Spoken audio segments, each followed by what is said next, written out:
오늘 말씀의 제목은 회복, 첫 번째 시간 나는 내가 박해하는 예수라 라는 제목을 가지고 우리 함께 말씀을 나누고자 합니다. 이제 오늘부터 저희가 올해 표어죠. 회복이라는 주제를 갖고 나갈 텐데 오늘부터 이제 회복이라는 시리즈를 가지고 함께 나누려고 해요. 그래서 오늘부터 나눌 인물에 대해서 함께 나누려고 하는데 이제 인물에 대해서 오늘은 사도 바울이고 다음 주는 이제 아담. 그래서 이제 인물에 대해서 어떻게 하나님을 만났고 하나님을 통해서 어떻게 회복이 되었고 또 이 사람들이 전에는 회복하기 전에는 어떠한 모습이었는지에 대해서 먼저 좀 말씀을 통해서 나누면서 함께 우리의 삶이 이 사람들도 회복할 수 있으니 우리도 예수 그리스도에 인하여서 회복할 수 있구나라는 도전을 가지고 회복이라는 말씀 시리즈를 가지고 우리 함께 말씀을 나누고자 하는데요. 그 첫 번째 시간은 우리가 너무나 잘 알고 있는 사도 바울에 대해서 우리가 함께 말씀을 나누고자 합니다. 사실 사도 바울 얘기하면 우리가 흔히 성경에서 보니까요, 예수님 다음으로 정말 존경받고 많은 사람들이 너무너무나 훌륭한 사람이라고 얘기하죠. 물론 성경을 다 읽어봤던 사람들은 사도 바울이 어떻게 변화가 되었는지도 알 만큼 사도 바울이 어떤 사람인지 알 수 있어요. 그래서 오늘 사도 바울이 예수님을 만나기 전 그리고 예수님을 만나고 난 다음에 어떠한 변화가 있었고 이 사람이 어떻게 변화가 되었는지에 대해서 우리가 함께 말씀을 나누려고 합니다. 그 전에 보니까 스펄전 목사님께서 이렇게 말씀을 하셨어요. 회개하지 않는 죄는 자신이 멸망당할 존재라는 경각심 없이 항상 자기 자신을 옳게 여긴다라고 얘기를 하고 있습니다. 우리가 살면서 죄가 없다라고 얘기하는 사람은 아무도 없겠죠. 특히나 죄가 있음을 아는 사람은요, 정말 예수님을 만난 사람이에요. 우리가 신앙생활하면서 예수님을 만났는지 만나지 않았는지에 대해서 우리가 알 수 있는 방법은 하나예요. 내가 진짜 죄인인지 아니면 내가 죄인이 아닌지를 보면 내가 진짜 예수님을 만났는지 아닌지를 알 수 있다는 거예요. 스펄전 목사님 뭐라고 얘기해요? 회개하지 않는 죄인은 이라고 얘기를 하죠. 자신이 멸망당할 존재라는 경각심조차도 없다라는 거예요.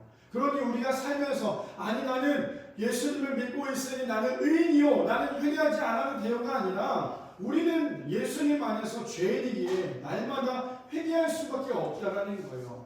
그래서 구원파라는 이단을 보면 우리가 조심해야 되는 이 구원파나 아니면 제7회 안식구를 보면요, 나는 구원을 받았기 때문에 나는 회개하지 않아 라는 이단의 교리가 있다라는 거예요. 근데 하나님을 믿는 사람이면 내가 진짜 예수님을 만나는 사람이면요, 내가 얼마나 죄인인지를 알 수 있다라는 거예요. 자, 그래서 오늘 이 사도 바울이라는 인물을 가지고 우리가 오늘 함께 말씀을 나누고자 하는데요. 오늘 세 가지를 가지고 우리 함께 말씀을 나누고자 합니다. 첫 번째, 회복은요, 예수님을 만나면서 시작이 된다는 거예요. 진정한 회복은 다른 데서부터 오는 것이 아니라 진정한 회복은요, 우리의 삶 가운데 온전한 회복은 다른 곳에서부터 오는 것이 아니라 예수님을 만나면서부터 시작이 된다는 거예요. 자, 그렇다면 어떤 말씀일까? 우리 함께 보면 사도행전 8장 1절 말씀을 보면요, 이렇게 시작을 합니다. 사울은 그가 죽임당함을 마땅히 여기더라 라고 시작을 하죠. 1절에 8장 1절에 보니까 뭐라고 나와요? 사울은 그가 죽임을 당함을 마땅히 여긴다라고 얘기를 하고 있어요. 그렇다면 여기서 말하는 그가 누굴까요? 그가 누구냐면요, 우리가 너무나 잘 알고 있는 첫 번째 정말 우리가 존경하고 또 너무너무나 사랑하고 너무너무나 대단하다고 생각하고 있는 바로 스데반 집사라는 사람이에요. 스데반 집사가 순교를 당하죠. 예수님을 전했을 때 많은 사람들로부터 어떻게 죽임을 당해요? 돌로 맞아 죽임을 당합니다. 그랬던 스데반 집사가 많은 사람들 앞에서 죽게 되죠. 근데 그 앞에 있었던 사람 누구냐면 사도 바울이었다는 거예요. 바울이 그 앞에 서 있었다는 거예요. 근데 돌로 맞았을 때 스데반의 죽음은 어떤 죽음이었어요? 주님, 저들을 혼내주십시오라고 얘기하지 않았어요. 저들을 용서해 주십시오라고 얘기했다는 거예요. 마치 예수님께서 죽임을 당하셨을 때 어떻게 해요? 많은 사람들 죄를 용서해달라고 했듯이 스데반 역시 자신의 죽임을 당했을 때 그들을 향해서 정죄하지 않았죠. 어떻게 해요? 그들의 죄를 용서해달라고 얘기했던 사람이 바로 이 스데반이었다는 거예요. 그런 위대하고 그런 멋진 순교자였던 이 사람에게 사도 바울이 지금 어떻게 하고 있어요? 1절에 보니까 사울은 그가 죽임 당함을 어떻게 해요? 마땅히 여겼대요. 그 사람이 돌에 맞아 죽었다는 것은 당연한 거야 라고 얘기했던 게 바로 이 사울이라는 거예요. 그러니 사울이 예수님을 만나기 전에 어떠한 사람인지 우리가 본문을 통해서 알 수 있겠죠. 근데 사도 바울을 보니까요, 3절에 현대인의 성경이 아주 정확하게 이렇게 얘기하고 있어요. 뭐라고 나오는지 우리 3절 다 같이 함께 읽어볼까요? 시작! 그러나 사울은 교회를 파괴하면서 미친 듯이 집집마다 돌아다니며 남녀를 가리지 않고 믿는 사람들을 끌어내어 모두 가두어 버렸다라고 얘기해요. 제가 원래 개혁개정으로 보려고 하다가 현대인의 성경을 보니까요, 아주 정확하게 그리고 또 아주 직설적으로 얘기하고 있어요. 어떻게 하고 있냐면 사울이 했던 행동은요, 교회를 파괴했어요. 우리가 알고 있는 예수님을 만났던 사울은 결혼도 하지 않고 예수님의 복음을 전하다가 순교했던 사울이었는데, 예수님을 만나기 전에 사울의 행동이 뭐였냐면요, 교회들을 파괴했어요. 근데 어떻게 파괴했냐?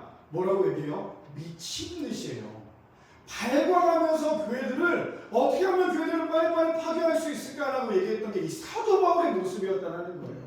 그랬던 사도 바울이 어떻게 해요? 미친 듯이 집집마다 돌아다니며 남녀를 가리지 않고 잡아왔다라는 거예요. 그게 바로 사도 바울이 예수님을 만나기 전에 행동이었다는 거예요. 그러니 사도 바울의 모습을 봤을 때 우리가 성경을 보니까 사도 바울은 위대한 사람, 존경받는 사람이라 했지만 그가 예수님을 만나기 전에 사도 바울의 행동은요, 단 기독교를 뛰어넘어서 이 사도 바울의 행동은 정말 기독교인들이 봤을 때 너무너무나 안타깝고 두려워하는 그런 대상이었다라는 거예요. 그게 바로 사도 바울의 모습이었다는 거예요. 자, 그렇다면 우리가 신앙생활 할 때, 그렇다면 우리의 모습은 어땠을까요? 아마 여기 앉아 계신 분들은 제가 또 너무나 잘 알아요. 교회 다니기 전에 모습들을 또 어땠는지를. 또 제가 오늘 우리 PPT로 섬기고 있는 우리 저 친구는 제가 대전에서 이제 사역을 했을 때, 청소년부 사역을 했을 때 같이 했던 제자였어요. 제자인데 대전 친구인데도 불구하고 오늘 예배에 나와서 함께 예배를 드리는데 어제 이런저런 대화를 나누다가 저한테 그런 얘기를 해요. 목사님 설교가 너무 좋았대요. 왜 목사님 설교가 좋았냐면 설교를 어렵게 하지 않고 너무너무 아이들한테 들리기 쉽게 설교를 해줘서 너무너무 좋았대요. 사실 근데 저에게는 어렵게 말할 수 있는 그런 능력이 없어요. 청소년 사역을 오래 하다 보니까 아이들이 듣기 편하게 하려는 게 아니라요, 저의 레벨이 그 정도이기 때문에 아이들에게 그렇게 설교를 하는데 아이들이 감사하게 그게 너무너무 쉬운 설교라고 이야기를 하더라는 거예요.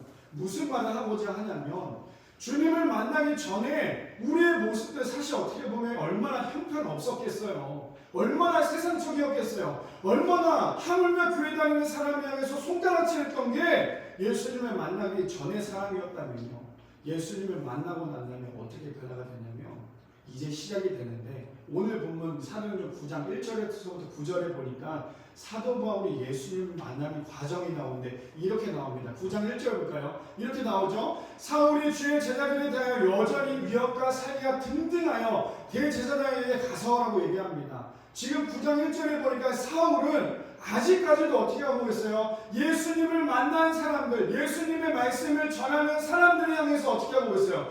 살기와 위협이 등등했다라고 얘기를 하고 있어요. 그러니 사도 바울은 아직은 예수님을 만나기 전이었겠죠. 근데 2절에 보니까 다메섹 여러 회당에 가져갈 공문을 청하니, 지금 사울은 아까 전에 우리가 봤던 단어 중에 어떤 단어가 있었냐면 미친 듯이라는 단어가 있었어요. 사도 바울은 지금 미친 듯이 어떻게 하려고 해요? 다메섹에 가서 정말 대놓고 사람들을 잡아다가 끌어오려고 했던, 그래서 아예 공문을 달라고 했던 사람이 바로 사도 바울이죠. 다메섹 여러 회당에 가져가 공문을 청하니 이는 만일 그 돌을 따르는 사람을 만나면 남녀를 막론하고 어떻게 한대요? 결박하여 예루살렘으로 잡아오려 함인이었어요. 그러니 사도 바울이 지금까지도 열심히 예수님을 만났던 사람들을 잡아다 끌어왔다면 이제는 어떻게 하고 있어요? 이제는 대놓고 공문을 가지고 이제는 그가 마음껏 하겠다라고 얘기를 하고 있죠. 그런데 이제 조금씩 과정을 향해서 변화가 되는데 3절에 보니까 이렇게 얘기합니다.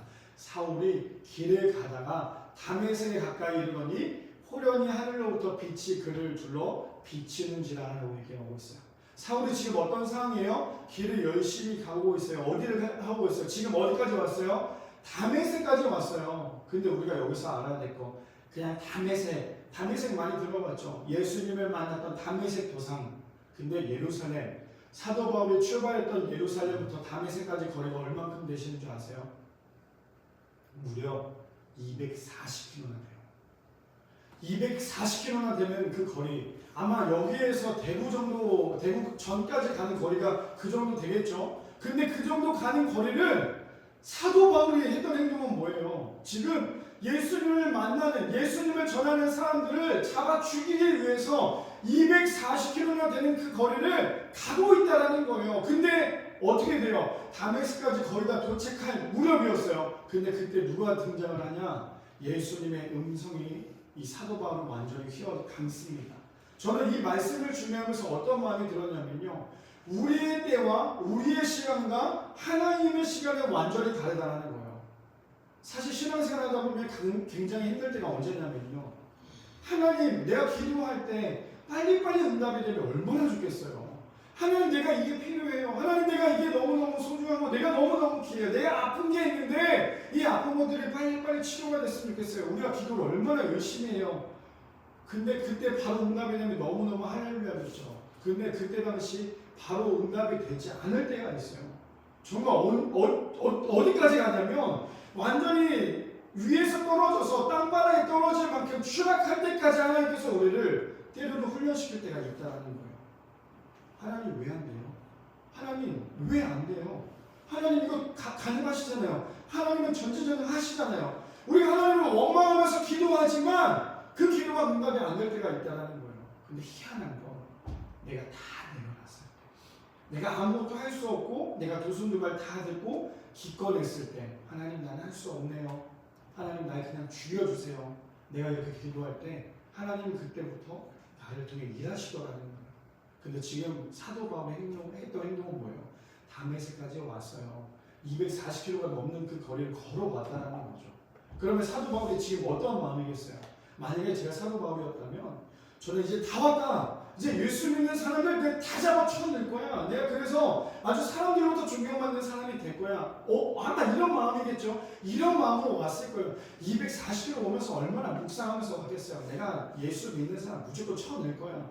이 사도 바울의 마음이었다면 도착하자마자 사도 바울이 이제 예수님을 믿는 사람들을 잡아 넣으려고 했던 그 자세에서 사도 바울이 예수님을 만나게 됩니다. 어떻게 만나요? 호련히 하늘로부터 빛이 그를 둘러 비추는지라 라고 얘기하죠. 그러자 사도 바울이 했던 행동은 4절에 이렇게 얘기합니다. 땅에 엎드려져 들음에 소리가 있어 이르시되, 이제 예수님의 음성이 들리죠. 사울아 사울아 내가 어찌하여 나를 박해하느냐 하시거늘. 사도 바울은 그 빛에 두려워했어요. 땅에 엎드렸죠. 그러자 예수님의 음성이 들렸어요. 사울아 사울아 어찌하여 나를 박해하느냐. 예수님은 너무나 잘 알고 있었어요. 근데 예수님은 사도 바울을 너무나 사랑했어요. 우리가 생각할 때 사도 바울은, 내가 만약에 예수님이었으면요, 사도 바울을 그냥 끝냈을 거예요. 근데 예수님은 끝까지 용서하다가는 거예요. 어떻게 해요? 사울아 사울아 내가 어찌하여 나를 박해하느냐. 예수님의 부르심에 사도 바울은 듣게 된다는 거예요. 우리가 신앙생활하면서 가장 안타까운 것 중에 하나가 뭔지 아세요? 하나님, 내가 말씀을 열심히 봅니다. 기도를 열심히 해요. 찬양을 열심히 합니다. 그런데 하나님의 음성을 들을 시간을 안 줘요. 기도는 열심히 하죠. 다다다다다 하면서 기도를 열심히 해요. 근데 막상 하나님께서 나를 통하여서 주실 그 음성에 대해서 귀를 기울일 시간을 안 준다는 거예요. 일방적이라는 거죠. 하나님 하면서 기도를 막 하면서 묵상하며 기도하며 주님께서 나에게 주실 그 음성에 대해서 기다리지 않고 그냥 나는 어떻게 끝내요? 예수님의 이름으로 기도합니다. 아멘. 나 오늘 기도 끝났어. 이게 우리의 신앙이라는 거예요. 근데 예수님께서 사도 바울에게 오셔서 얘기를 하시죠. 그런데 사도 바울이 그 음성이 들리더라는 거예요. 신앙생활하면서 많은 사람들, 우리나라에도 보면 기독교인들이 참 많아요. 그렇죠? 그런데 많은 사람들이 교회를 다녀요. 근데 많은 사람들이 주님의 음성을 들을 수는 없다는 거예요. 왜요? 내가 들을 만한 마음이 없기 때문이죠. 자, 그렇다면 5절에 어떻게 되는지 한번 상황을 볼까요? 대답하시되 주여 누구십니까? 이르시되 나는 내가 박해하는 예수라. 지금 어떻게 돼요? 오늘 말씀의 제목이기도 하죠. 어떻게 해요? 나는 내가 박해하는 예수다 라고 얘기를 하고 있습니다. 누가요? 사도 바울과 예수님의 대화였다라는 거예요. 사도 바울이 주님 당신이 누구십니까? 얘기하니까요, 주님께서 이제 내가 너가 나를 박해하는 나는 바로 예수야. 너가 많은 사람들을 잡아 가두고 죽이려고 했던 그 사람이 바로 내가 예수야 라는 것이 지금 사도 바울이 얘기를 하고 있죠.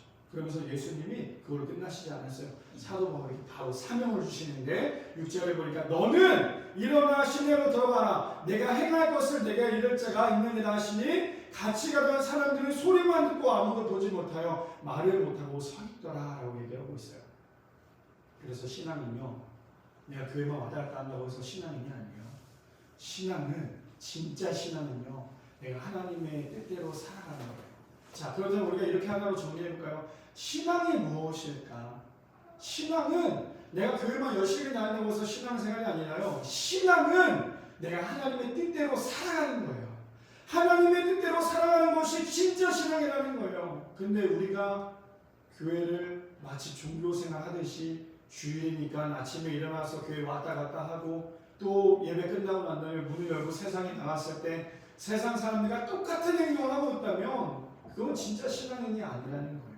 오늘 본문은 지금 그렇게 얘기하고 있죠. 많은 사람들이 교회에 나옵니다. 그런데요, 어떤 사람은 너무 은혜를 받아요. 어떤 사람은 하나님의 사랑을 깨달아요. 그리고 내가 변화가 되기를 원해요. 왜요? 주님을 만나는 그 순간부터 은혜되는 회복이 시작이 되기 때문이에요. 근데 왜 우리가 교회를 열심히 다니지만 신앙생활을 열심히 하지만 예배를 열심히 드리고 있지만 근데 왜 우리 안에는 회복이 일어나지 않을까요? 딱 하나더라고요. 저도 느꼈어요. 저도 경험했어요. 어떤 거냐? 내가 왜 회복되지 않냐? 주님을 믿는 척만 하고 있기 때문이에요.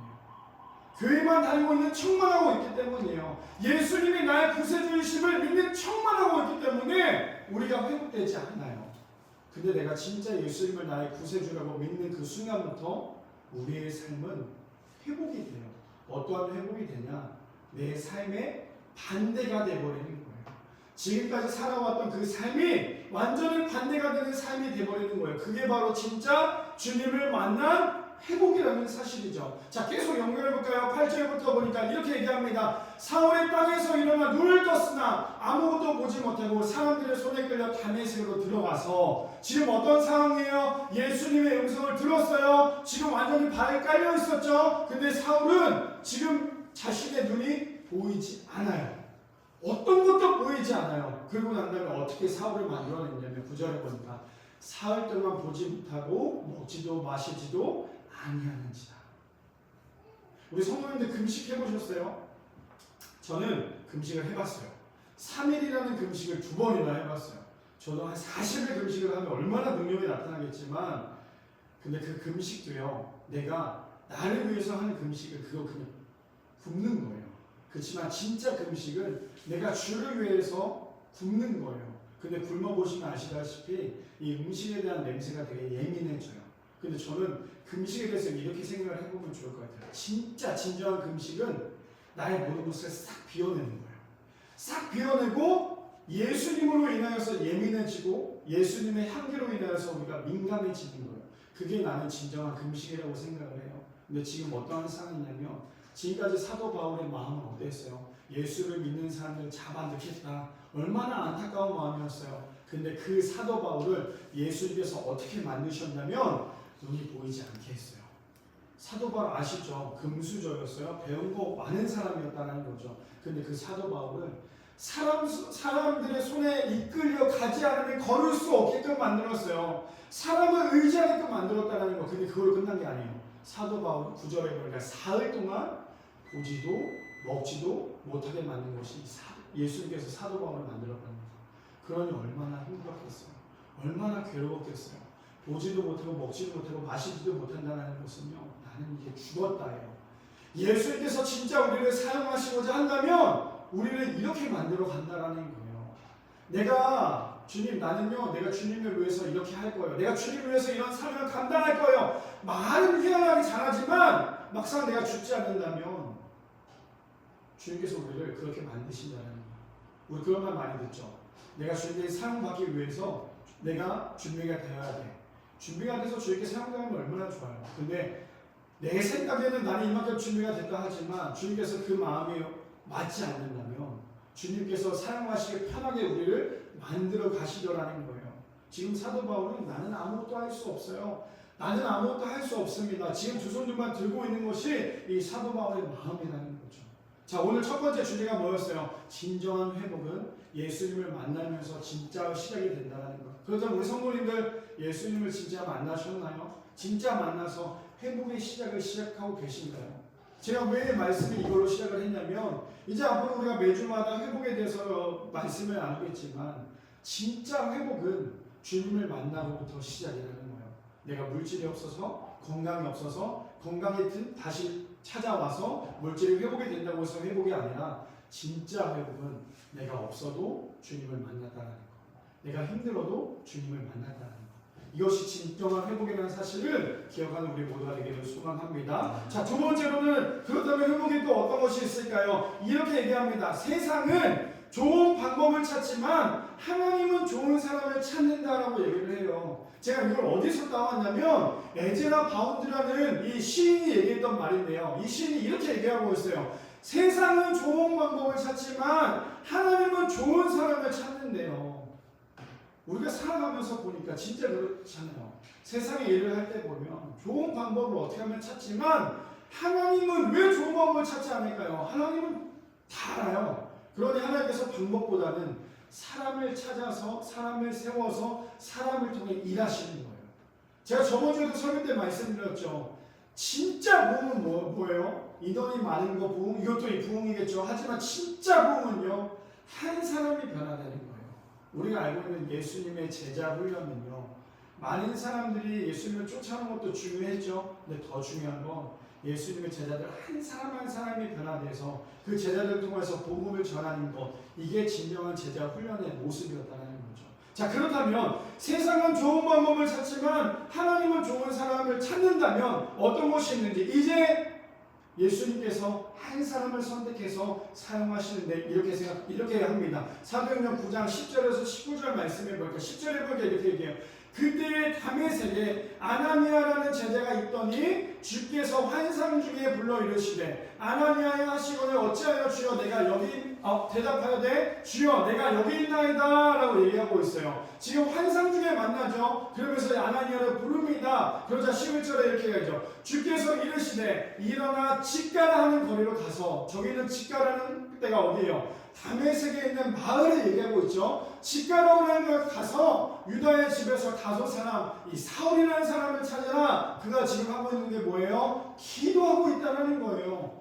아무것도 할 수 없고 보이지 않고 먹지도 못하고 마시지도 못하고 있는 그 사울을 지금 찾아가라고 하고 있다는 거죠. 근데 12절에 보니까 이렇게 얘기하고 있습니다. 그가 아나니아라는 사람이 들어와서 자기에게 안수하여 다시 보게 하는 것을 보았느니라 하시거늘, 거기서 그가 누구예요? 사도 바울이죠. 13절에 아나니아가 주여 이 사람에 대하여 내가 여러 사람에게 듣사온즉, 지금 아나니아의 마음은 어떤 마음인지 아실 것 같으세요? 13절에 보니까 지금 예수님께서 누구에게 찾아가래요? 사울에게 찾아가래요. 근데 사울은 어떤 사람이었어요? 예수님을 전하는 사람이에요. 예수님의 사람들을 어떻게 하냐? 잡아다가 옥에다 가두거나 죽이래요. 그랬던 사람에게 지금 예수님이 가래요. 그러니 이 아나니아가 마음이 어떻게 했어요? 13절 하반절에 이렇게 얘기하죠. 여러 사람에게 듣사온즉, 나는 이미 많은 사람에게 들었는데 그가 예루살렘에서 주의 성들에 적지 않은 해를 끼쳤던 사람입니다 라고 얘기를 해요. 지금 아나니아가 말하고자 하는 건 뭐예요? 아나니아는요, 좋은 방법을 생각을 하고 있다는 거예요. 근데 예수님은요, 좋은 사람을 선택하려고 하는 거예요. 그러면 사도 바울이 좋은 사람이냐? 아니었잖아요, 사실.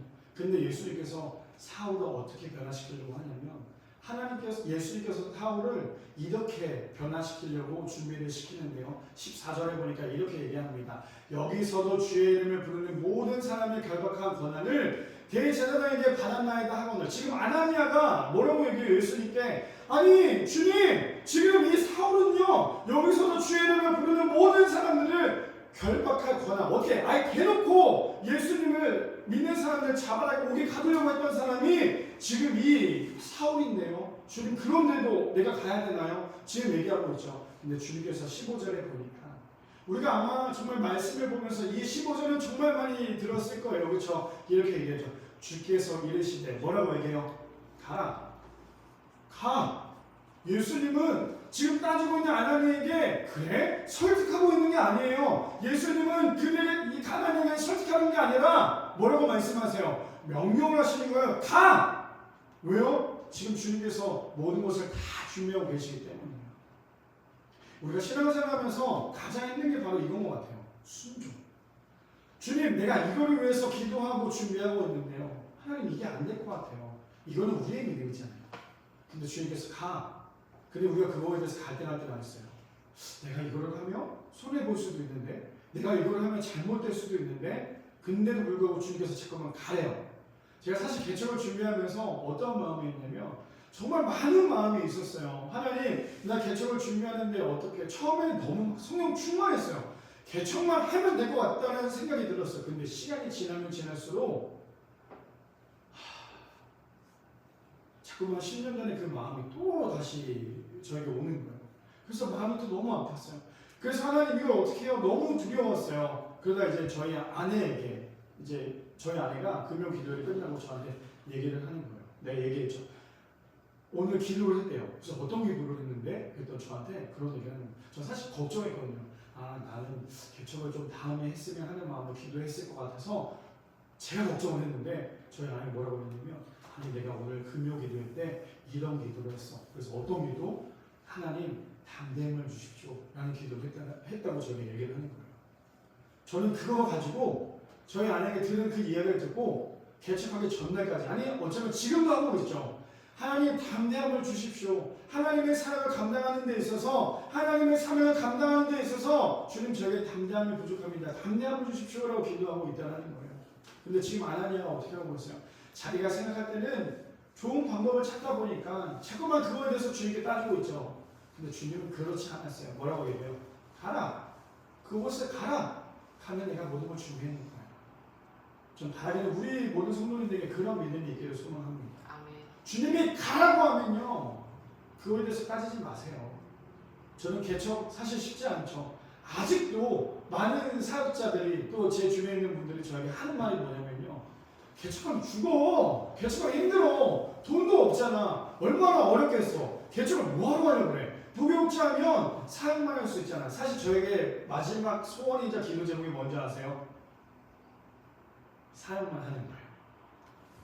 아르바이트나 일을 하는 게 아니라 사역만 하는 게 저의 마지막 기도 제목이에요. 그만큼 저에게는 되게 간절함이 있거든요. 근데 저는 주님께서 그렇게 하실 거라 믿어요. 제가 개척을 준비하면서 이것저것 하나하나 준비하면서 여기 공사를 하는데 집사님들이 아시는 집사님들이 오셔서 또 도와주시기도 하셨어요. 근데 집사님들이 하시는 말씀들이 저보다 믿음이 너무 월등했어요. 저는 아이고 이 개척이 쉽지 않아요. 근데 저는 너무너무 기뻐요라고 했더니 집사님들 뭐라고 말씀하셨냐면 근데 목사님 저는요 이 자리가 가득 채워 넘쳐서 빨리 이 교회가 또 이전할까봐 또 걱정이 되네요라고 할 정도로 저보다 훨씬 더 큰 믿음으로 얘기를 하더라는 거예요. 무슨 말이냐? 주님께서 준비하시면, 주님께서 예비하시면, 주님께서 사도 바울이 사람들이 봤을 때는 정말 이 사람은 죽어도 마땅한 사람이라고 생각하지만 주님께서 준비하셨던 그 사도 바울을 어떻게 하시냐? 주님의 완벽한 도구로 선택해요. 어떻게 해요? 15절에 보니까 이방인과 임금들과 이스라엘 자손들에게 전하기 위하여 택한 어떻게 해요? 나의 그릇이래요. 말도 안 돼요. 사람이 봤을 때. 근데 주님은 나의 그릇이라고 얘기를 한다는 거죠. 16절부터 보니까 또 이렇게 얘기하고 있어요. 그가 근데 반복되는 말이 나오는데 뭐냐면 잘 보세요. 말씀에 뭐라고 나오냐면 내 이름이에요. 내 이름 어떤 이름일까요? 그 이름이 예수예요.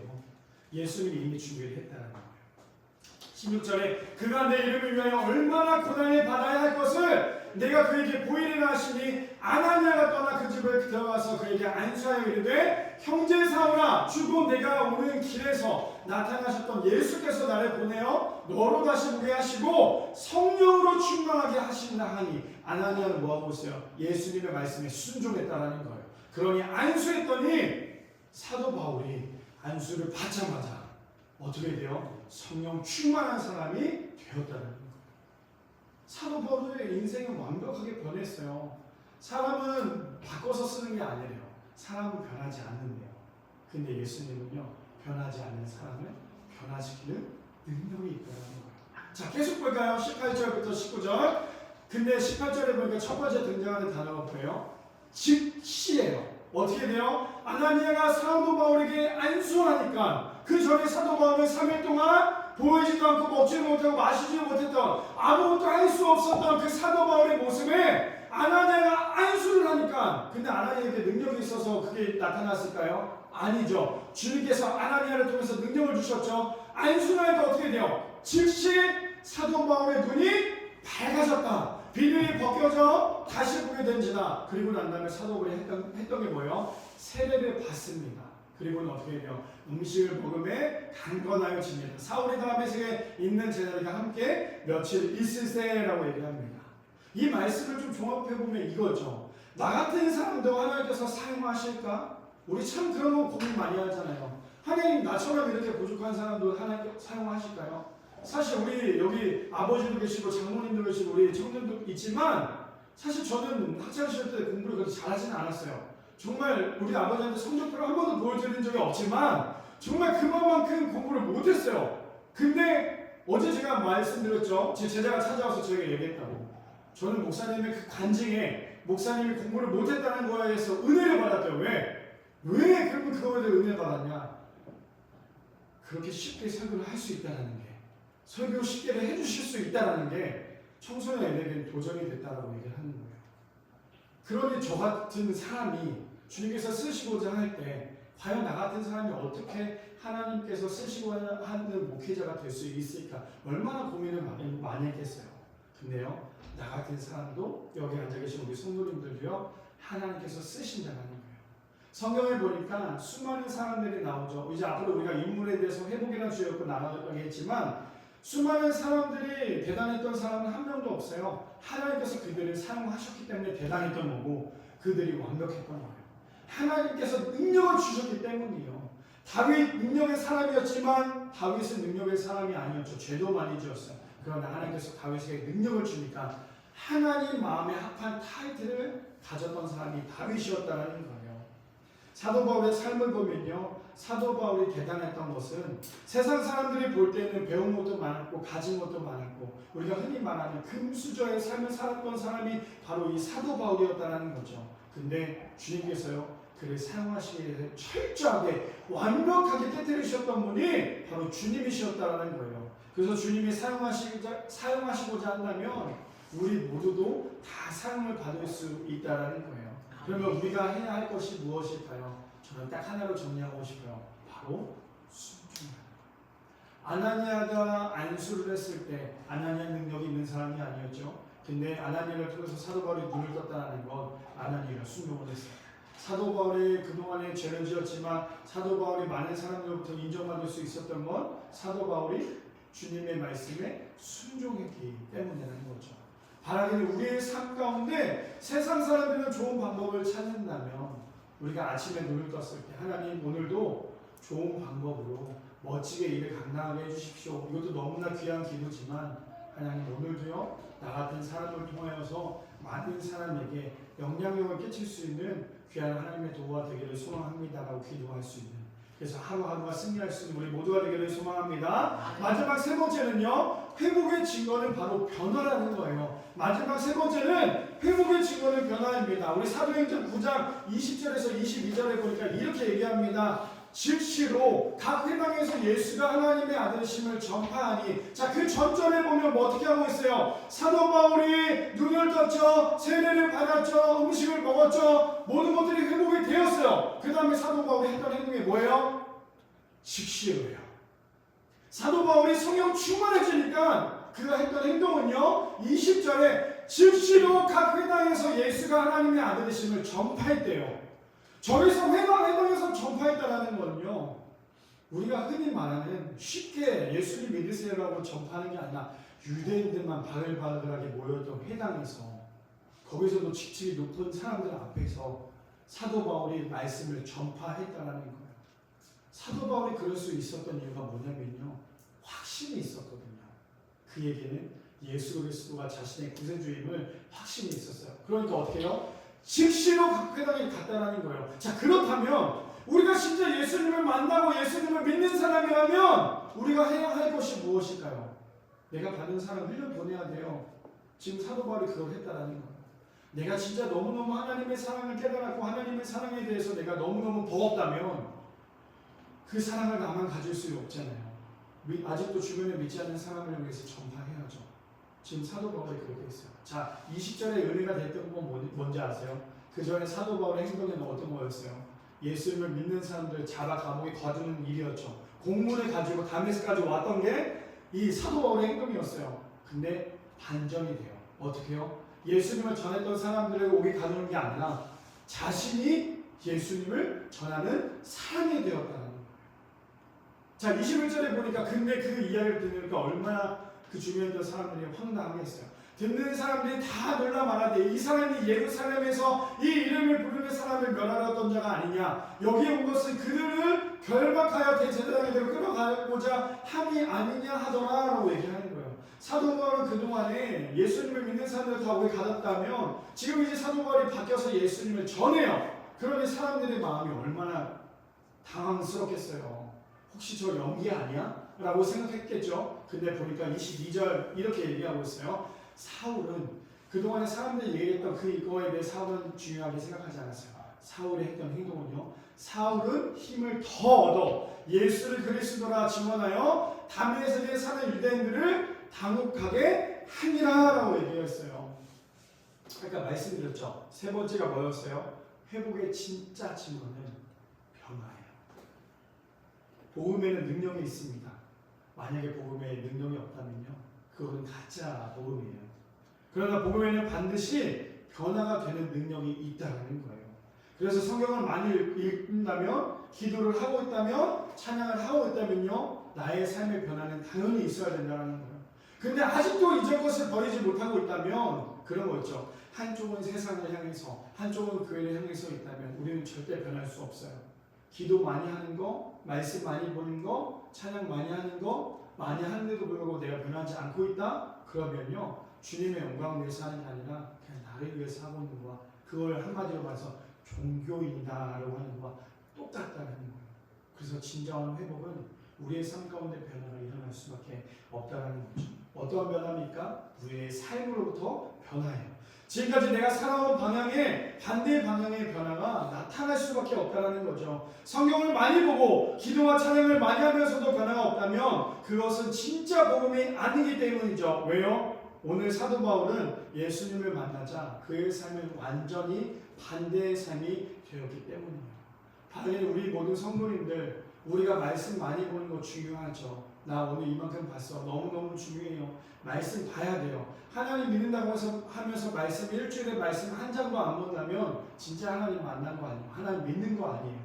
진짜 하나님 믿는다면 내가 하나님에 대해서 궁금해서 성경을 안 볼 수가 없어요. 그렇다면 일주일 동안 내가 진짜 하나님을 만나서 하나님을 믿어서 말씀을 얼만큼 보고 있는지, 그렇다고 또 내가 말씀 이만큼 봤다 그거를 대놓고 얘기하는 것도 아니지만 내가 하나님을 진짜 믿고 있다면 자, 오늘 예배 끝나고 내일부터 우리가 또 일주일 동안 살면서 내가 하나님을 진짜 사랑하고 있다면 나는 과연 말씀을 읽고 있는지, 기도를 하고 있는지, 찬양을 하고 있는지 한번 점검해 보며 내가 진짜 올바른 신앙생활을 하고 있는지를 알 수 있다는 거예요.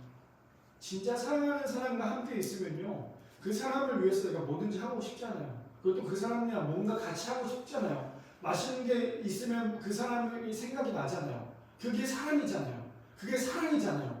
근데 하나님을 사랑한다고 하면서 말씀 안 보고 찬양 안 하고 기도하지 않는다면 과연 내가 진짜 하나님을 사랑하는 것일까?